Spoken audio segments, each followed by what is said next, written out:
Escreve do jeito que bem entender, descreve seu moço.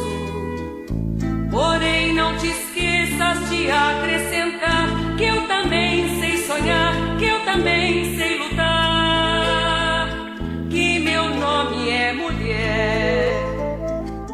Descreve a tristeza que...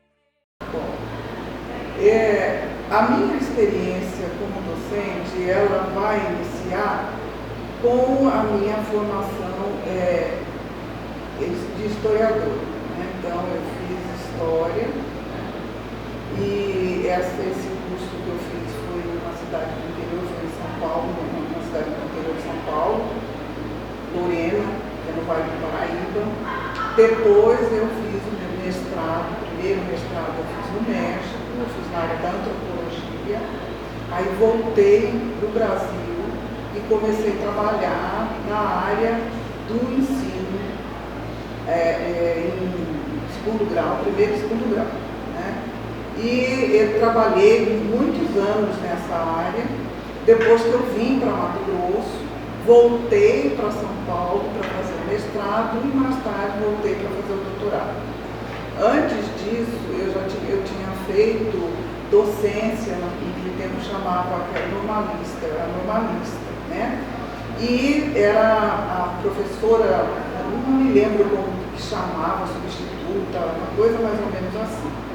E dei aula no interior de São Paulo, naquela série chamada Multissérie, que tinha do primeiro ano até o quarto ano. Crianças de todas as idades, era na Serra, eu trabalhava em Pananal, uma cidadezinha no interior de São Paulo. Foi uma experiência assim, muito rica, porque eu tinha 17, 18 anos, né? E era um momento de reconhecer, de inclusive saber se eu tinha essa vocação para ser professora, né?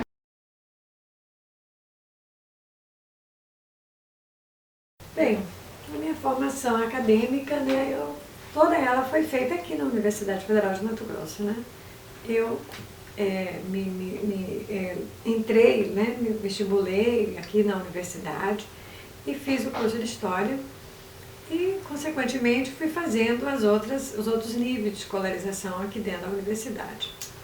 A opção pela História e por gostar, por ter curiosidade, né? Por ver e participar e não enxergar algumas coisas que eu achava e acho interessante, né? Então fui me debruçando sobre essa área da história e fui me especializando nessa área aonde eu me encontro hoje, que é como historiadora documentalista no Núcleo de Documentação e Informação Histórica NEDI.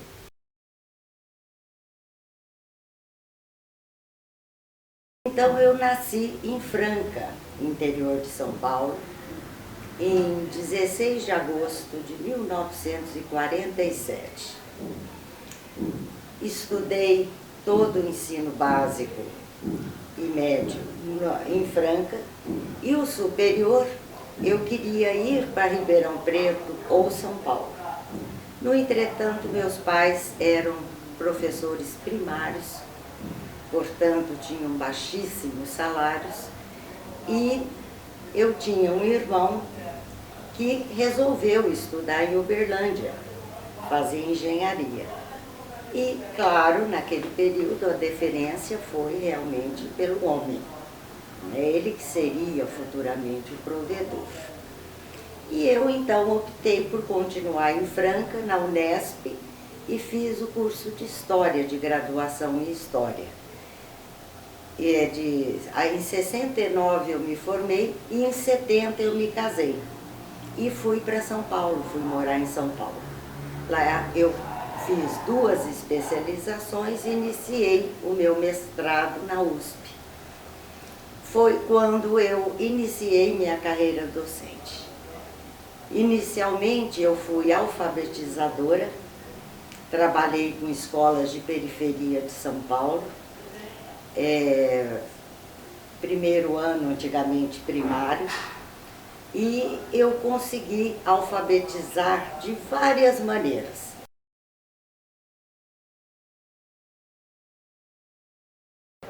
Eu sempre digo aos professores que muita gente chega ao magistério por acaso, e há aqueles que chegam por acaso, não gostam e ficam. Há outros que chegam no magistério, por acaso gostam e ficam. E tem aqueles que realmente parece que escolheram essa profissão. Então eu estou entre aqueles que foram para o magistério por acaso. Só que eu gostei e fiquei. E aqui naquela época só tinha algumas opções de faculdades. Ou eram as licenciaturas, ou então você faria direito. Naquele momento eu queria fazer, e foi um ano que iniciou a engenharia civil, houve assim um boom de cursos em Cuiabá. Mas eu fiquei entre engenharia civil ou história natural, que é hoje a biologia. Então eu optei por história natural, fiz o primeiro ano de história natural. Mas as disciplinas física, química, nós fazíamos juntos com a turma de engenharia civil. E o curso era período integral, funcionava um turno durante o dia, outro à noite. Nesse meio tempo, me chamaram para ir para a escola técnica para substituir uma professora. E eu fui, aí vim para o UFMT, trabalhava com as licenciaturas, com professora de didática e de estrutura e funcionamento da educação básica. Fiquei até e aqui no curso de pedagogia eu trabalhei na época que tinha as habilitações, então com habilitação e supervisão. E da mesma forma, eu acho que a UFMT, ela me marcou muito, porque eu fiz a minha graduação aqui, eu fiz uma especialização, fiz mestrado, fui fazer doutorado, obviamente financiado, né, com possibilidade. Então eu acho que tudo que eu cresci profissionalmente, eu acho que eu devo muito ao UFMT.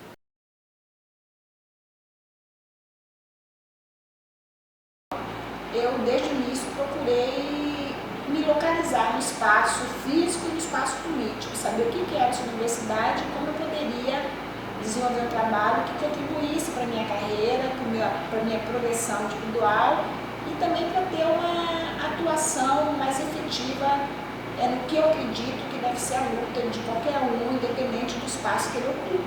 Então, desde o início, eu já procurei me envolver nas questões políticas da universidade. Então, como estudante, eu sou da segunda turma do curso de História, logo de cara nós começamos a nos organizar e criamos o Centro Acadêmico de História. Na década de 80, os trabalhadores não tinham direito a nada na universidade, nem a voz. Para sermos ouvidos, nós tínhamos que lutar muito. Então, os conselhos superiores da universidade só tinham professores, não tinham estudantes e nem técnicos.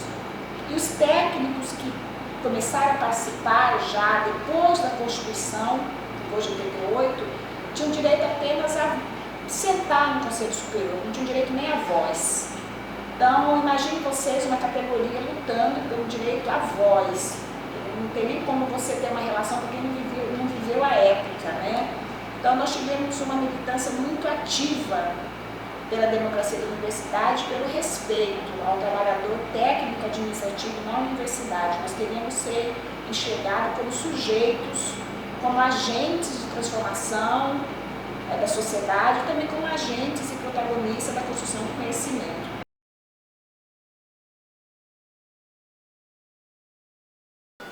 Quando eu cheguei para o Mato Grosso, eu vim antes de formar, fiz uma experiência com o Mato Grosso, porque eu me casei e vim para cá. Eu comecei a dar aula no São Gonçalo. Nesse primeiro ano de dar aula, eu tive problemas de disciplina. À noite, eu dava aula à noite, os alunos a disciplina era terrível. E o padre, teve um padre que falou comigo assim: professora, a senhora não quer dar aula para os pequenos? Eu vejo que a senhora é muito cuidadosa, ela é muito estudiosa. a senhora é muito cuidadosa, a senhora está sempre com as notas em dia, o trabalho da senhora está sempre em dia, mas a senhora não tem domínio de turma. Mas nos pequenos a senhora vai conseguir. Eu falei para ele assim, padre, eu estou estudando para ser professora, porque o curso que eu faço é licenciatura. Se eu não dou conta de ser professora, o que eu tenho que fazer não é dar aula para os pequenos, eu tenho que mudar de profissão. Eu falei assim, pô, mas a senhora está sendo muito dura. Eu falei assim, não, eu estou sendo realista. Se eu não conseguir domínio de turma, eu peço demissão. Mas se o senhor me dá mais um tempo? Aí ele falou assim, sim, senhora. E aí eu não tive mais problema de disciplina. Eu era uma professora, eu entrava na sala de aula com diário de classe, cabelo preso, o guarda-pó, e já começava muito sério.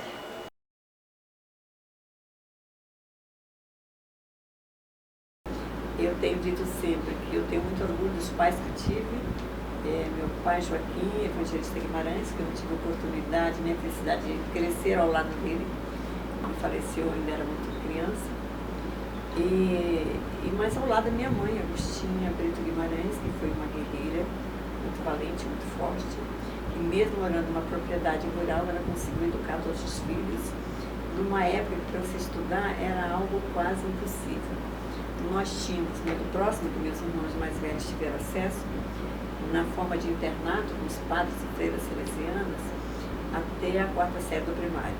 Mas, além disso, nós não tínhamos mais acesso. E mesmo assim, para fazer até a 4ª série, se você não fosse interno, você não teria condições de fazer. Então, minha mãe fez uma incursão, percorrendo alguns caminhos e nos encaminhando para Cuiabá. Então, aqui em Cuiabá, estudei 3 anos no Chipó com as Irmãs Salesianas, internato, e 7 anos no ginásio Coração de Jesus. E foi uma vida muito enriquecedora, porque, além do ginásio, eu fiz toda a escola normal, então foram 7 anos de internato. Então, esse é um primeiro passo, porque dentro do Coração de Jesus, além de ser aluna das primeiras séries iniciais, o fato de fazer a escola normal também abriu um universo totalmente diferente. Eu fui chamada no Coração de Jesus pela diretora, quando eu estava fazendo segunda normal, para começar a entrar em sala de aula como professora. Então, eu tinha uniforme, né, de aluna interna do Coração de Jesus e, ao mesmo tempo, já ministrando aula como uma professora mesmo. Então, eu ministrava aula para as 3ª e 4ª séries do ginásio, aula de desenho. E uma colega minha, que foi chamada também para o canal, ministrava aula nas 1ª e 2ª séries. Então, eu fiz isso durante meu 2º ano normal, meu 3º ano normal. Numa época que você ter acesso à educação era muito complicado, né? Então, eu já teria, quando eu terminei a minha escola normal, eu estava praticamente preparada para entrar no mercado de trabalho, porque essa era uma etapa, você não tinha em Cuiabá, por exemplo, universidade na época que eu terminei. O único curso superior que nós tínhamos aqui era o direito, esse mesmo direito, ele começava, ele foi interrompido várias vezes. Então, nós não tínhamos acesso ao curso superior ainda da minha formação. Então, eu vim como professora de matemática para o Estado, como professora de artes na escola normal.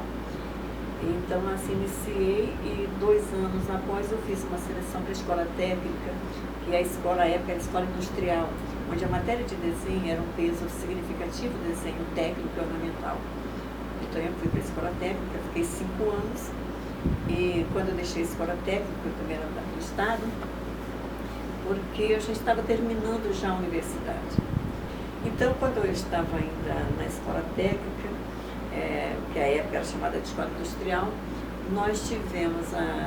eu tive a oportunidade de terminar, eu abandonei a matemática por questões particulares mesmo, e depois eu fui, quando a universidade se instalou, eu fui da primeira turma de Ciências Contábeis. Eu fui para o curso noturno na Universidade Federal de Mato Grosso, então eu sou da primeira turma. E quando eu quando eu entrei na universidade, ainda com muito trabalho, mas eu tinha um segmento, né? Eu sabia que o estudo, como minha mãe tinha nos projetado e o tempo todo nos impulsionou, eu falei, eu também não posso parar por aqui, tenho que terminar.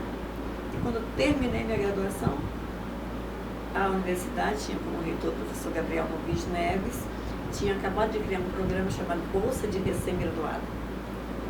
Então eu fui conectada com essa bolsa de recém-graduada e fui para São Paulo tentar uma seleção e fiz já em seguida meu mestrado na área de Ciências Contábeis, né, da USP, que foi para mim uma maravilha. Fui convidada, claro, para trabalhar na universidade, eu não era ligada à Universidade Federal, eu era ligada ao Estado, que eu ainda continuava, e fui trabalhar como horista no primeiro momento, em seguida apareceu o primeiro concurso, eu fiz o concurso e entrei na universidade.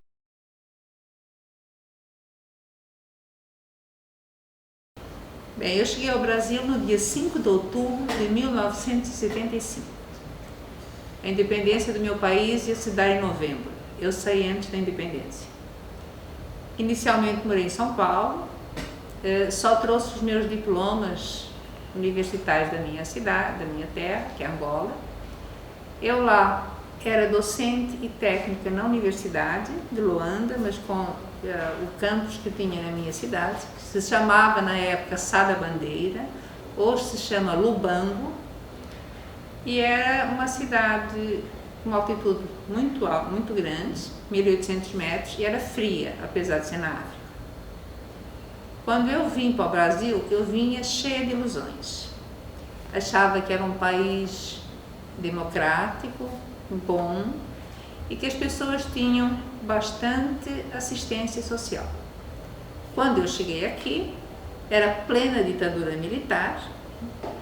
O presidente na época era o Ernesto Geisel, mas ele fez uma coisa que eu achei interessante. Ele montou uma força-tarefa na galeria, acho que é Maia, não tenho agora certeza, em São Paulo, que é uma galeria que fica debaixo do viaduto do Chá, e essa força-tarefa nos deu atendimento. Nós pudemos tirar logo o que agora se chama RGN e carteira de trabalho, para começarmos a trabalhar, podemos ser produtivos aqui. Eu sou formada em matemática, e para mim matemática é linguagem. Sou formada em história, que também é linguagem. Cheguei aqui, comecei a fazer letras e fiquei muito decepcionada com o ensino de inglês. No primeiro dia de aula, a professora estava ensinando what's this, what's that. E eu pensei, na faculdade eu estou aprendendo isso? Isso é meio problemático. Tanto que ela falou bastante sobre inglês, falou sobre um livro que nós tínhamos que comprar e tínhamos que decorar um texto. Eu fiquei chocada. Falei, eu não vou decorar texto, o que é isso? E na aula seguinte eu cheguei e falei em inglês, que eu não iria decorar o texto, não via motivo para ocupar meu tempo para decorar um texto.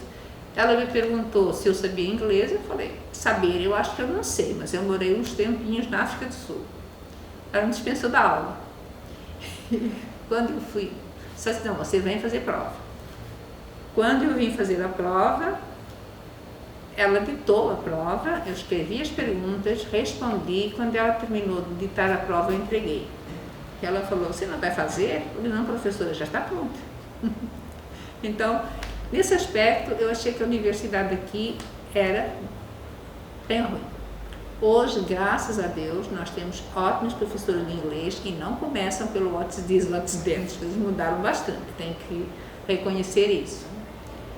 Vim para a universidade, fui considerada uma aluna modelo, porque normalmente eu discutia com os professores de igual para igual, e depois eu fui convidada para ser professora substituta. Naquela época não havia seleção, eu entrei, fiz depois a prova para efetiva e já estou aqui há 27 anos.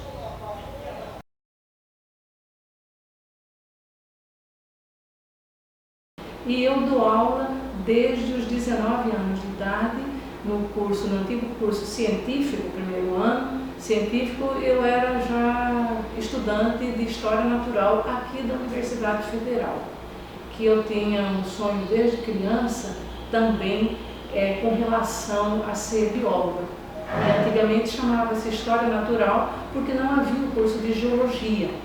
Sempre gostei de ser professora, então automaticamente eu passei de aluna, fui fazer meu mestrado no INPA, no Instituto Nacional de Pesquisas da Amazônia, logo após a minha graduação. Fiquei lá em torno de 2 anos e meio, 3 anos, voltei com a minha dissertação de mestrado defendida e ingressei, já era uma professora da instituição do Departamento de História Natural, que funcionava no antigo CCT, que era Engenharia Civil, História Natural, Matemática, Física e Química, e lá eu me graduei e continuei dentro da faculdade, né, que antigamente era centro, né, Centro de Ciências Exatas e Tecnológicas, né, e lecionei durante 2 anos e meio, já como mestre, e depois saí para fazer meu doutorado, né, que sempre foi meu sonho seguir uma carreira acadêmica.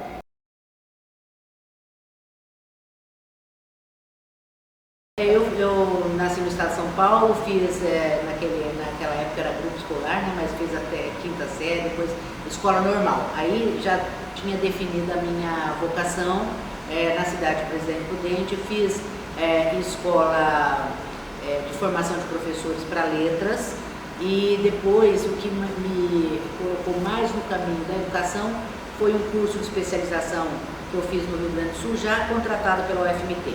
Eu vim para a Universidade Federal de Mato Grosso em 1973, portanto, há 42 anos.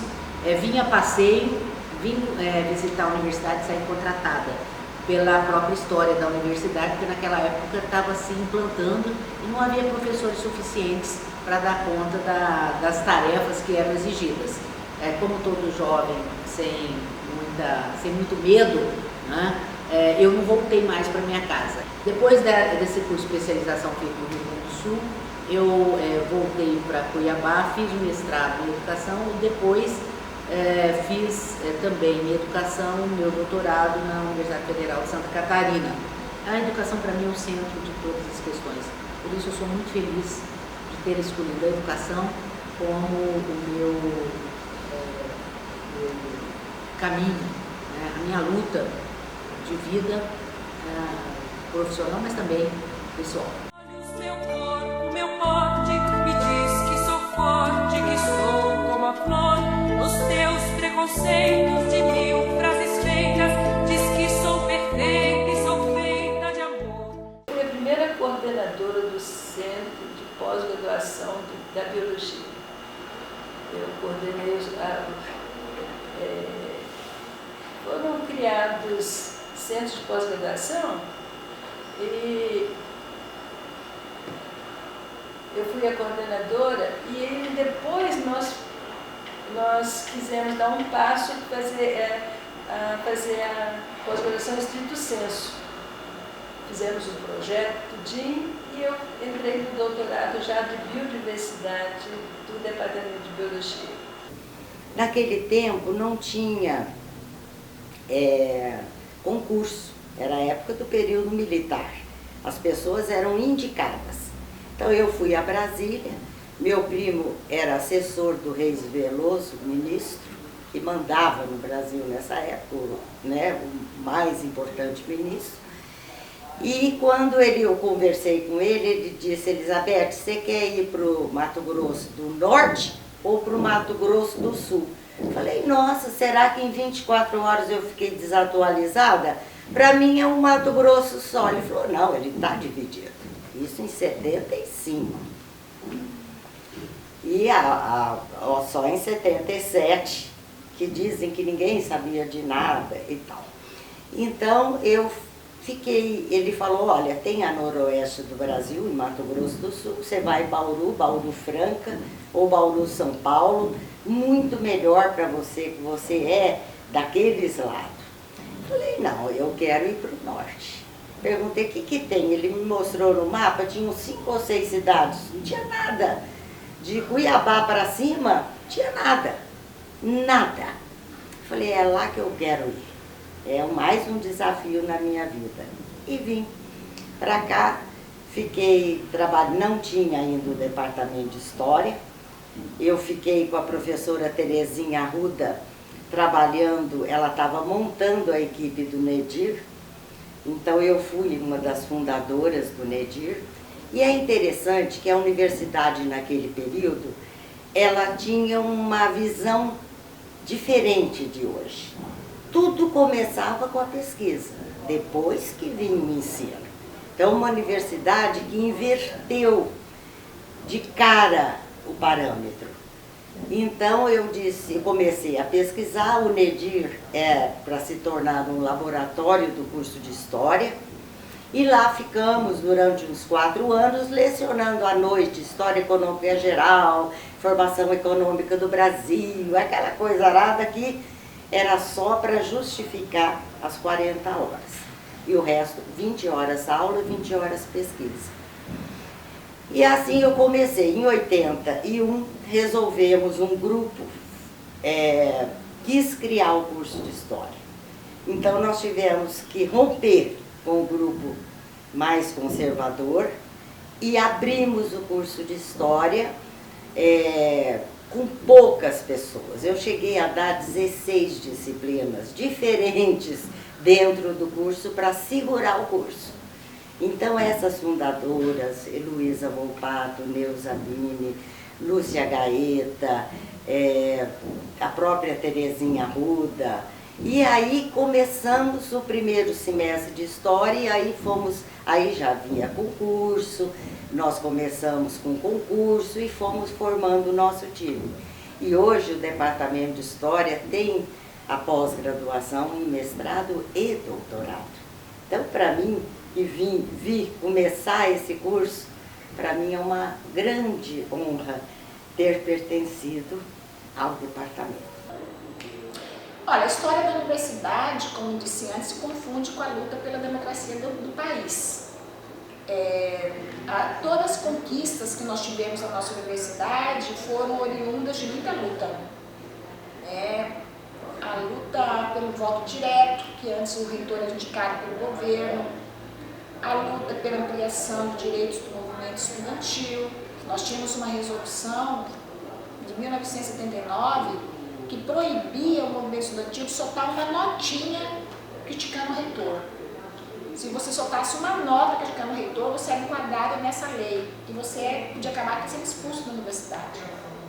Então, a partir da luta do movimento estudantil, nós derrubamos essa lei, que era uma determinação da reitoria na época. É uma luta muito grande da universidade pela interiorização, que era uma universidade muito voltada para a capital, o interior era totalmente alijado dessa modalidade de educação superior, então tivemos uma atuação efetiva nessa luta pela criação dos campos de Rondonópolis, que é mais antigo, Barra do Garças e Sinop, a luta pelas cotas raciais. O nosso sindicato foi o primeiro sindicato que teve uma posição política favorável às cotas na universidade, O movimento estudantil e o movimento docente vieram depois, mas o sindicato desde o início manifestou politicamente favorável como uma ação, não é uma ação permanente, é uma ação pontual de reparação de uma dívida social que nós temos com os afrodescendentes oriundos de escolas públicas. Então, a universidade ela sempre teve presente a luta pela Constituinte de 1988. Fizemos vários debates aqui na universidade sobre temas importantes que deveriam integrar a Constituição na área de educação, na área de saúde, na área do meio ambiente. A universidade teve um papel muito importante. Já realizamos aqui na nossa universidade debate com os presidenciáveis. Antigamente a gente conseguia fazer isso, achava que a universidade deveria voltar a fazer, convidar os presidenciáveis em momentos de eleição do país, para estar debatendo qualquer política, qual programa de cada presidenciável para a universidade brasileira. Então, se você me falar em que ponto a universidade teve um papel estratégico de ação dentro desse universo que ela participa, que é a sociedade brasileira, eu digo que foi no embate e na disputa sobre projetos de democracia do país, democracia interna e democracia externa. Este sonho que levo na mente de ser companheira do amor e na dor. Então, minha tese de doutorado versou sobre o nascimento da escola pública no século XIX. Então, dentre os aspectos que eu abordei, um deles foi a feminilização do magistério. E foi interessante porque houve um decreto que a escola desde a escola básica até os protótipos de faculdade aqui no Brasil, eles eram formados essencialmente por homens. Ela somente podia exercer uma profissão se fosse uma pessoa nomeada por um cargo público. Então, se ele era desembargador, às vezes ele era professor do Liceu Cuiabano, por exemplo. E aí o que acontece? Acontece que aqui em Mato Grosso, todos saíram das escolas e as mulheres entraram. Principalmente no ensino chamado secundário, que era o Liceu Cuiabano, que era majoritariamente masculino. E as mulheres começaram a entrar. Agora, eu vejo o salário das professoras sempre foi igual dos professores. Mesmo quando eu entrei na universidade, que eu achei que poderia haver alguma coisa, não. Então, ele é um plano de cargo e salário único, tanto para homens quanto para mulheres. Eu, particularmente, eu sempre me coloquei igual com os homens. Eu nunca me coloquei abaixo, mesmo aparentando estar, entendeu? Então, eu sempre tive uma vida intelectual completamente independente da vida familiar. A hora que eu bati o portão da minha casa lá no Boa Esperança, eu assumi e vestia a fantasia de professor. E eu ficava até 15 para meia-noite, eu saía 15 para meia-noite da UFMT. Eu fiz 5 anos, até abrir o curso diurno e etc. E eu senti também, quando ingressei na Academia Mato Grossense de Letras, só tinha 2 mulheres. Então eu fui como que um carro-chefe de abertura desse segmento feminino. No Instituto Histórico só tinha Vera Randazzo, Dunga e eu. Então, todos os lugares que eu chego para trabalhar, instituições, história das instituições, eu me coloco assexuada, eu sou uma historiadora. O senhor quer meu serviço, entendeu? Então, eu sempre me coloco como profissional. Naturalmente, deve haver no interior dessas instituições alguma discriminação, mas particularmente, como eu sou muito e sempre fui muito profissional, eu nunca senti. Eu acho que a presença feminina na universidade, ela foi realmente decorrência da quantidade de professoras, né? Capacitadas, né? As professoras saíram primeiro. E impulsionavam maridos, porque grande parte dos professores que vieram casados com professoras. Né? E a mulher não se acomoda. Né? Ela, apesar de ter uma tripla responsabilidade, né? Estar no mercado de trabalho, ter a família e ter responsabilidade com a sociedade, ela é dinâmica. Ela é motora, ela que move, né? E eu acho que a nossa ideia de correr atrás como mulher é em função da necessidade de você ter que formar seu filho, né? Ter que legar ao seu filho algo que você considera mais importante. E para o homem, ele acha que ele tem que correr atrás do dinheiro. Né, que prover alimentação e tal, e a gente acha que o alimento é o conhecimento, é o saber, né? Você que ajuda a criança a escrever a lição de casa. Eu sou da geração que tomava ponto de filho, né? Porque eu fui educada assim, fui ensinada assim, e assim que eu fazia e fiz até meus filhos saírem do colegial. Né? Então, sempre lendo, sempre trazendo novidade para ele. Então, isso que eu vejo que a mulher, isso é parte da formação da mulher. Desde tempos remotos, a educação sempre foi, vou dizer jogada, sempre foi direcionada para a mulher. Dentro de casa, aquela coisa da mãe, tomar conta do filho, e isso vem se repetindo ao longo dos anos, né? Mas a mulher sempre ficou focada dentro da educação da família, e por isso que hoje eu acho que tem muito mais mulheres como docentes, como professoras, desde o ensino básico até a universidade. Eu acho que ser professor é uma profissão feminina, uma vocação feminina, e que homens de grande sensibilidade enveredam por essa via profissional. É cultural, né? Cultura você não muda por decreto, é um processo lento, mas contínuo, não tem retrocesso. A mulher hoje, ela é maioria nos vestibulares, você vê a mulher em algumas disciplinas, em alguns cursos, a maioria é de mulheres. Já tem pesquisas que identificam que a maioria dos egressos do Enem são mulheres, eu já vi essa pesquisa. Cotistas são mulheres.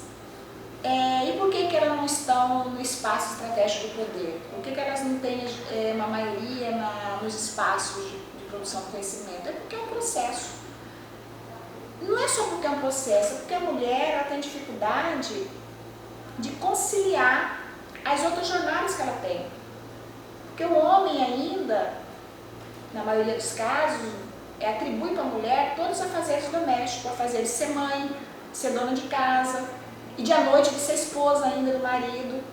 E ele só tem o papel de provedor, ainda existe isso. O homem só é o provedor e a mulher tem que conciliar toda essa atividade. Então, às vezes, ela não está em outros espaços estratégicos por falta de tempo e não por falta de competência. Porque ela tem que conciliar todas essas jornadas com o espaço político dela, público. Então, ela acaba, às vezes, dedicando mais ao espaço privado do lar do que com o espaço público. Então, ela está, em maioria, nos lugares da produção de conhecimento, do ensino-aprendizagem, mas na hora que ela adquire todo aquele conhecimento, ela não consegue colocar em prática, tem que cuidar da família. Então, mas isso tudo é processo. Hoje em dia, o homem já está dividindo mais com a mulher as atividades domésticas, né? O homem divide desde a criação dos filhos, a limpar a casa. Então, eu acho que quando a mulher e o homem se respeitarem como iguais, tanto a mulher como o homem vão continuar tendo espaço importante a partir da sua competência e não a partir dessa afirmação de gênero, de que o macho tem que ocupar mais espaço do poder do que a mulher. Então, é uma questão cultural que, com o tempo, vai ser superada, sem dúvida nenhuma. Pela própria construção cultural, né, da nossa base familiar, esse papel da educação é dado pela mãe. Quando a educação passa a ser escolar, institucional, isso de certa forma também está incorporado nessa questão cultural de maior sensibilidade, mais paciência, mais dedicação. E a mulher realmente ela tem um pouco mais de habilidade, vamos dizer assim, no trato com crianças, né? E a educação sempre ela é relacionada com essa parte da educação infantil, né? Da educação nos primeiros anos de vida. Mas a mulher ela tem um espaço bastante importante no processo da educação, inclusive na ocupação dos cargos dentro da universidade. Hoje, algumas universidades têm mais de 50% do público mulher. Em cursos tradicionalmente voltados para os homens, como era o caso do direito, como é o caso da medicina, hoje a maioria já é mulher. Então, a mulher foi buscando muito esses espaços, né, na educação. No magistério, eu acredito que se as condições de trabalho, se houver planos de carreira e se houver salário condizente, essa equação ela se equilibra. Escreve do jeito que bem entender, descreve seu moço. Assim, de uma maneira geral, dizer para as pessoas que abraçarem a docência como sua vida, que abracem e apertem, um abraço bem apertado e bem caloroso. Eu tenho 2 amigos que falam que eu sou uma pessoa que quando eles abraçam, eu realmente abraço a pessoa, não é um abraço formal. Então eu abracei minha profissão desse jeito. Por favor, ninguém vá para a docência sem gostar realmente. Não vá para a docência como um bico, ou porque é chique ser chamado de professor universitário. Vá porque você realmente gosta de ser professor. E não tem nenhum tipo de preconceito. Tem muita gente que tem que perguntar, eu sou doutor, eu não vou dar aula na graduação. Eu amo dar aula na graduação. Se eu tiver que escolher graduação e pós, não que eu não gosto da pós, eu gosto muito, mas eu gosto muito da graduação. Eu tenho um prazer imenso de descortinar coisa nova para meus alunos e ajudá-los a seguir a trilha, né? Eu sempre falo assim, como orientador, como professor, eu abro uma trilhazinha, ampliá-la para os lados ou ir mais longe é com cada um e da vontade de cada um. É maravilhoso ser professor, eu gosto. O que você fez para ele ser um pouquinho melhor? Só dar aquela aulinha? Não, eu tenho que dar uma aula bem ministrada e acompanhar um pouco esses alunos. Nessa devolutiva, não refazer. Não adianta falar que o aluno sabe escrever. Eu dou atividade para ele escrever, eu corrijo o que ele fez, né? Eu dou retorno para ele, porque não adianta, a gente sabe que esse é o aluno que nós temos. Eu acho que ele tem que sair daqui, entrar aqui, um brilhante, um diamante, né? Não sei se a gente já viu o que é um diamante, quando você vai lá, pega no cascalho que ele vem, você nem diz que aquele é diamante, né? Você olha para esse aqui, você vai ver que o diamante muda depois que ele é lapidado, é totalmente diferente. Eu, quando achei um diamante uma vez, lá nós tínhamos terra que tinha diamante, aí eu falei assim, não é diamante, não é diamante, você está com diamante. Aí, porque para mim era uma pedra qualquer. Então eu acho que nós precisamos deixar esses alunos mais lapidados, melhorados, e sair daqui, né, preparados. Esses deveres que os professores têm, que eles devem saber, tem também que saber os seus direitos e tem que saber que a coisa principal nessa universidade é o aluno. E a formação desse indivíduo que vai lá fora, que vai ser professor dos nossos filhos, que vai construir nossas casas, tem que ser uma formação digna e de competência. Fazer educação precisa ter amor.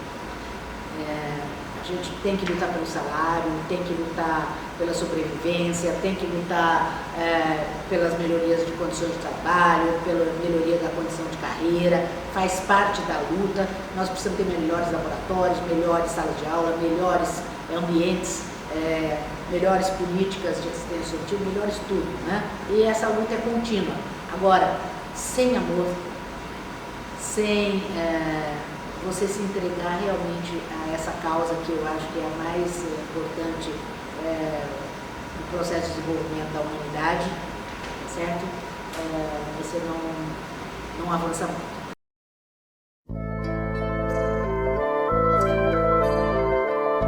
Descreve do jeito que bem entender, descreve seu moço. Porém não te esqueças de acrescentar que eu também sei amar, que